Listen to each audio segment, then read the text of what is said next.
Imagine winning a free cruise and then getting sick while on board and leaving the cruise owing $47,000. Well, this happened to one couple, but it doesn't have to happen to you. If you're new here, I'm Jordan. I'm Amy. And we are Beyond the Dock. Today we're going to tell you how to avoid that from happening to you.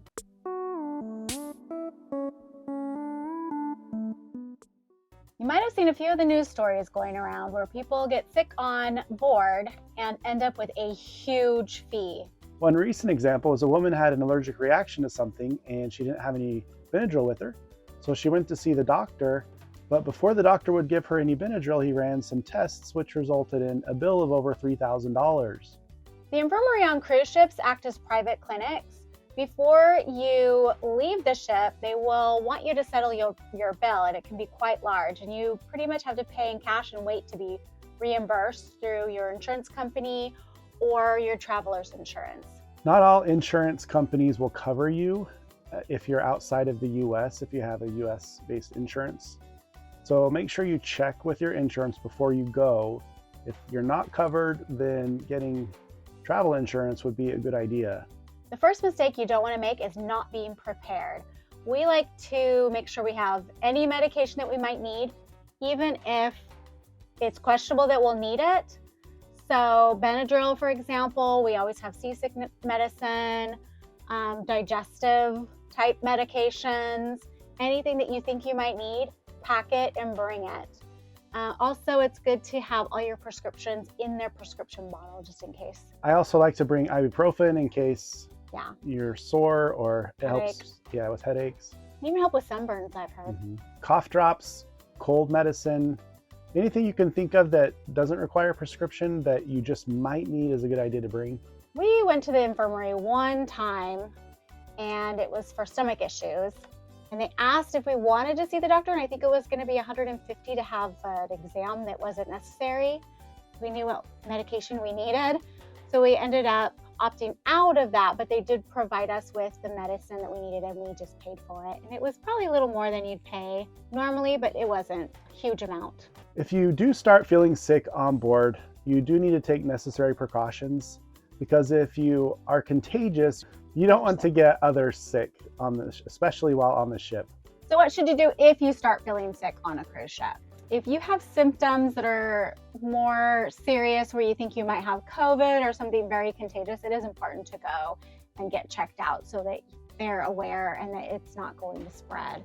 You need to be responsible, and sometimes they will quarantine you in your room, which is sad but necessary to prevent others from illness. If you do feel like you have something like norovirus or COVID, you can call the medical staff. You don't have to go visit them in person, and just let them know what you're feeling, what your symptoms are, and then they can advise you from there on what you need to do. But if it's something where it's not necessarily contagious, like norovirus or COVID or something more serious like that, you can visit a pharmacist at one of the ports and just let them know what your symptoms are, and they'll often be able to give you something for those symptoms. So I had a sinus infection and was able to get antibiotics in Mexico without a prescription, because some of these countries do not require a prescription for certain things. So there's usually a pharmacy somewhere close that you can find some things that if you need them. Yeah, just make sure any medication you do get is legal, because that could have some adverse consequences. Very true. There are some basic medications on the ship. We got motion sickness medicine on the ship before, and there is a variety of over-the-counter medications. They are a little bit more, of course, because they're on the ship, but they are available if you need them. What do the medical centers cover on ship? So the medical center can handle minor issues like colds, stomach bugs, minor injuries. They often have x-ray machines, or if you break a bone, they can do an x-ray. They have IVs for dehydration. They can do stitches. The cost to visit the doctor, though, is going to be over $100. It varies from ship to ship. It will cost you, and all of these procedures are not free, remember, so be prepared. Yeah, I'm sure if you need an x-ray, that's going to be a lot more. Every little thing is going to add up really quickly. So I actually broke my knee on a cruise. We were in St. Martin and I tripped on some sandy, uneven stairs at the beach. And I didn't realize how bad it was. I kept thinking that it was going to get better, that it was just bruised, and anticipated it feeling better, and it just wasn't better and wasn't better. And the stairs were really difficult. I was taking the elevator a lot. Swimming was a little bit more difficult, or I couldn't swim for very long, not realizing that my knee was broken. And I did not go to the infirmary because I was so nervous about the bill, which may not have been the best thing, but I did end up going to a doctor about 8-9 weeks after it happened, and they told me that yes, I had broken my knee. I realized that it wasn't getting better very quickly, and it was still a little misshapen and looked a little crazy. So if you don't want to be afraid to go to the infirmary, make sure you have traveler's insurance. Make sure you know what the cost is going to be up front so that you can get help. And when you visit the infirmary, they'll add the costs onto your bill. So at the end of the cruise, you'll have to pay for everything. So they'll just charge the credit card on file. If the bill exceeded that amount, they'll ask you for another credit card. They'll want you to settle the bill before you can get off of the ship.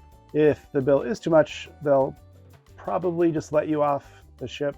You don't get a free cruise out of it, but you won't be able to book another cruise with them until the bill is paid. So we learned from our mistakes and made sure that we got some traveler's insurance. We found through, we are USAA members, and they recommended travelinsure.com. So travel insurance can cover other things as well, like flights and rental cars, hotels. Just depends on the coverage that you want. And the price will vary from company to company. So just check out different plans and see which plan works best for your circumstances and what you plan to do. The couple that we mentioned earlier that had the $47,000 bill, they purchased insurance through the cruise line, and it only covered $20,000. And so they still, after that, they still owed $27,000. Make sure your coverage covers everything that you could need. Yeah, and with travel insurance, you can't get it once you're on board. You have to get it, usually it's within about 30 days of when you pay the deposit on a cruise. So you gotta get it early. That's why I think it's best just to get an annual plan, and then you don't have to worry. You do need to let them know about the upcoming cruises still. The last thing you want on a cruise is a surprise, and that's why you want to avoid all of these mistakes. So be prepared. Make sure you pack the necessary medications and some that you don't usually use, but just in case. You have travel insurance, and check out the plan. Make sure that it covers everything that it needs to cover, including medical, evacuation, and any other surprises that may come up from that.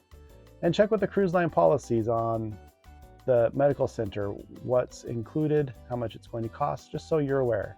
If you've ever been sick on a cruise, let us know in the comments below. What was your bill like? We're a new channel, so we really appreciate and celebrate every new subscriber. So please subscribe, like the video, and hit that bell so that you will be alerted to all of our new videos. Thanks. Happy cruising.